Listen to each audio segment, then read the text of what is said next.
इन्हें जब याद रहे वो चाहिए कि ब्राह्मणन के गांव में आके तुमने मतलब जो करो वो जो तुम्हारी बाकी सजा है जिंदगी तुम्हारी।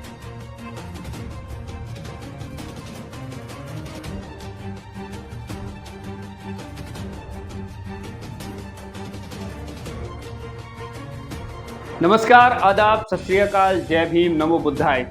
मेरा नाम है सुशील कुमार और आप देख रहे हैं बहुजन फ्रंटलाइन। दोस्तों, इटावा में जो यादव कथावाचक के साथ में कांड हुआ, जो पूरा प्रकरण सामने आया, उसको लेकर के अब एक और नई ताज़ा अपडेट, एक नई खबर सामने आ रही है। दोस्तों, इस पूरे मामले में हमने जिस तरह से देखा कि दो यादव कथावाचकों का किस तरह से अपमान किया गया, उनकी चोटी काटी गई, उनको उनका सर मुंडन किया गया, उनके ऊपर पेशाब छिड़का गया, पूरे गांव में अपमानित किया गया और गांव से भगाया गया, वो सारा वीडियो आपने पूरे देश ने, मुझे लगता है कि वो देखा कि किस तरह से जो है वो ब्राह्मण समाज ने उनका अपमान किया, सिर्फ इस वजह से कि आप यादव हैं और यादव होकर के आप कथावाचन का कार्य कैसे कर सकते हैं। इस पूरे प्रकरण में हमने देखा कि उसके बाद से समाज की तरफ से यादव समाज का एक आक्रोश निकल कर आया। बहुजन समाज इस पूरी घटना का जो है निंदा कर रहा था, सोशल मीडिया से लेकर के सड़कों तक पर जो है इसका विरोध हो रहा था। और इस मामले में जो है पुलिस ने 4 आरोपियों को भी गिरफ्तार किया था, जिन 4 लोगों ने इस पूरे घटनाक्रम को अंजाम दिया था।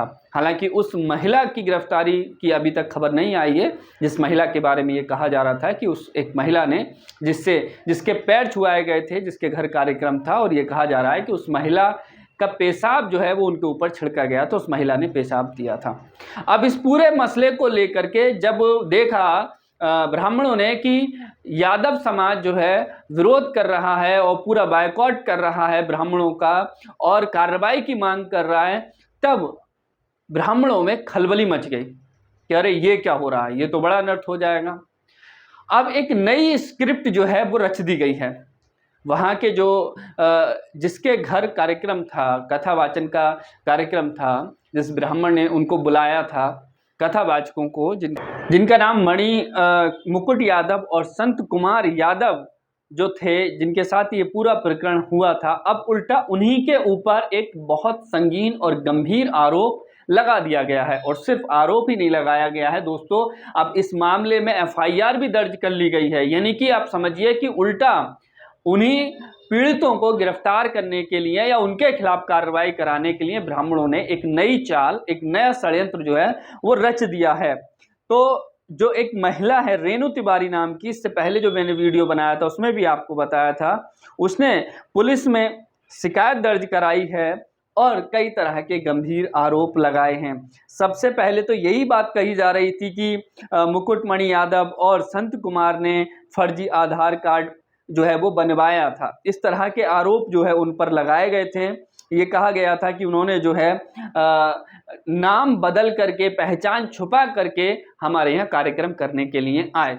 अब उसके बाद दोस्तों एक और, जब ये लगा कि इससे भी काम नहीं चल रहा, तो और गंभीर आरोप जो है उन पर जड़ दिया गया। एक रेणु तिवारी नाम की महिला, वो ये कहने लगी कि मेरे साथ में कथावाचकों ने छेड़खानी की, मेरे साथ बदतमीजी की।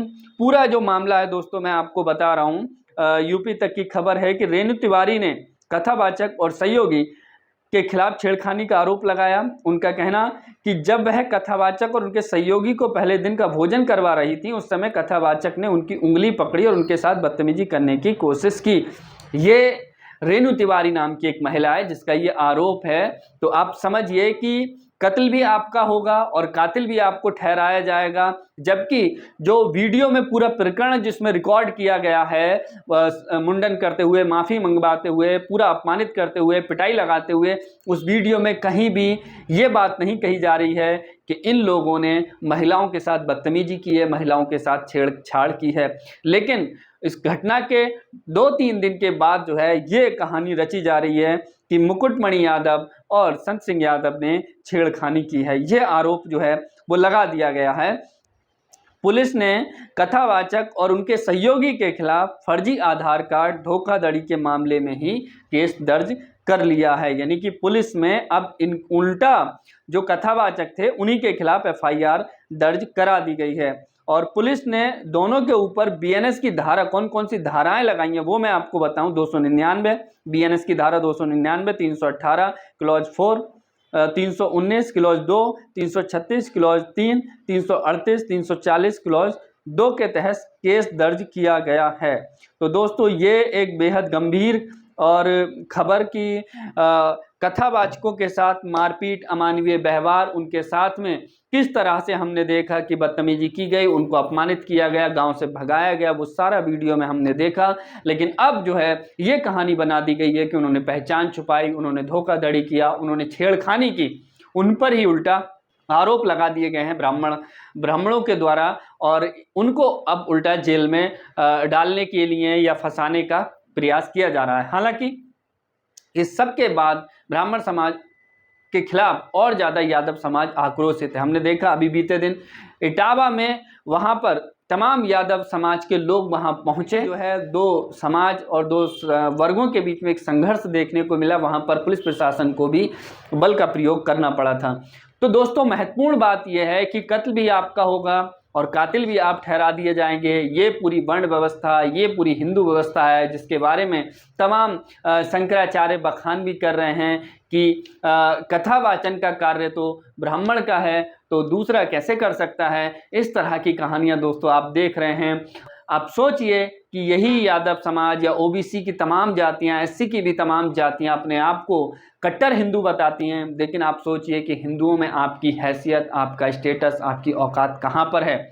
आपको वो लोग क्या एक मामूली से कथावाचक के तौर पर भी आपको स्वीकार नहीं कर रहे हैं, और आप उन लोगों के प्रोपेगेंडा में फंस करके दूसरी कम्युनिटी से नफरत करते हैं, उनकी जो नफरत की राजनीति है उसको बढ़ावा देते हैं। तो इस तरह से कहीं ना कहीं आप जो मनुवादियों का जो पूरा जो सिस्टम है उस व्यवस्था को आप मजबूत करने का काम करते हैं। दोस्तों ब्राह्मण समाज के लोग या जो भी शंकराचार्य हैं वो तो स्पष्ट कह रहे हैं कि हमारे शास्त्र अनुसार ये नहीं है कि कोई भी यादव या कोई भी शूद्र वर्ण का कथा का कार्य करे, कथा वाचन का कार्य करे। तो फिर दोस्तों आप उस व्यवस्था का हिस्सा क्यों बन रहे हैं? क्यों कथावाचन का कार्य करके आप ब्राह्मणवादी व्यवस्था को मजबूत करना चाहते हैं? क्योंकि वो व्यवस्था जो आपको शूद्र बनाती है, आपको नीच बनाती है, आपको इंसान नहीं समझती है, आप उस व्यवस्था का हिस्सा बन करके उसको समर्थन क्यों दे रहे हैं? ये सबसे ज़्यादा महत्वपूर्ण बात है, इस पर आपको सोचना चाहिए। और आप अपने ही यानी कि शूद्र वर्ण के लोग आपस में ही जिस तरह से जातीय संघर्ष और आपस में जाति भेदभाव करते हैं, आप वो भी सोचिए कि यही आपके विरोधियों की ताकत है जब आपस में लड़ते हैं। मान्यवर कांशीराम ने SC, ST, OBC माइनॉरिटीज़ को सभी को मिला करके एक बहुजन वर्ड दिया, बहुजन समाज बनाने का प्रयास किया कि आप अपने आप को जातियों में, वर्गों में विभाजित मत कीजिए, आप अपने आप को बहुजन समाज कीजिए, तभी आपकी जो है वो ताकत दिखाई देगी, तभी आपकी मजबूती होगी। क्योंकि अगर आप SC, ST, OBC माइनॉरिटीज़ अगर आप मिल जाते हैं तो 85% आबादी इस देश की बन जाती है, जो पूरे तरीके से सत्ता बदलने में, सत्ता बनाने में पूरी तरीके से इस पर निर्णय या फैसला ले सकती है।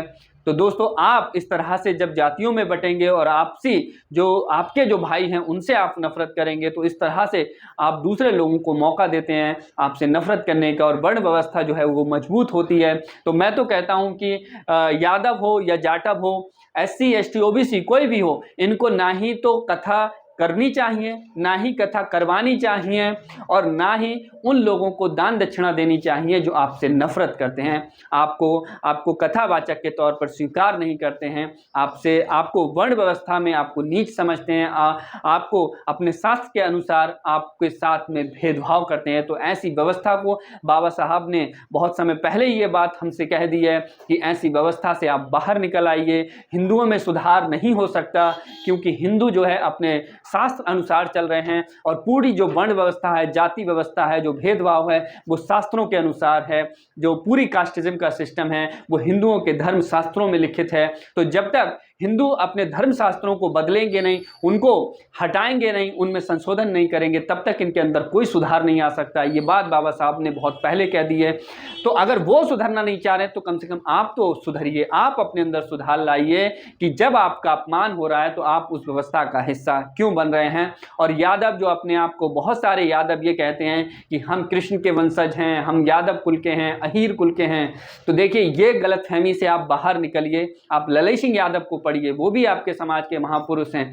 सच्ची जो वास्तविकता है आप उसको समझिए और जानिए। ब्राह्मणों के द्वारा जो काल्पनिक कहानियां गढ़ दी गई हैं, आप उसका पात्र बन करके आप खुद उनके षड्यंत्र का शिकार बन रहे हैं, उनके जाल में आप खुद फंस रहे हैं। तो इस पूरी जो मनुवादी व्यवस्था है उसको समझिए, किस तरह से ये खूंखार व्यवस्था है कि कत्ल भी आपका किया जा रहा है और कातिल भी आपको बनाया जा रहा है। आपको ही वहां पर पीटा गया, आपके बाल काटे गए, आप पर पेशाब डाला गया और अब उल्टा आपके ऊपर ही FIR करके आपको जेल में डालने की कोशिश या तैयारी की जा रही है। तो दोस्तों इस व्यवस्था को समझिए और इस तरह की घटनाओं से कुछ सबक लीजिए, सुधार कीजिए और अपने महापुरुषों को, बाबा साहब डॉक्टर अम्बेडकर, महात्मा ज्योतिबा फूले, मान्यवर कांशीराम और जितने भी हमारे जो बहुजन जो पूरी परंपरा रही है, उन महापुरुषों को पढ़िए, उनकी कथा आप लोगों को सुनाइए, उनके बारे में लोगों को बताइए, ताकि कि समाज तार्किक, शिक्षित, जागरूक और इस जो पूरी ब्राह्मणवादी व्यवस्था है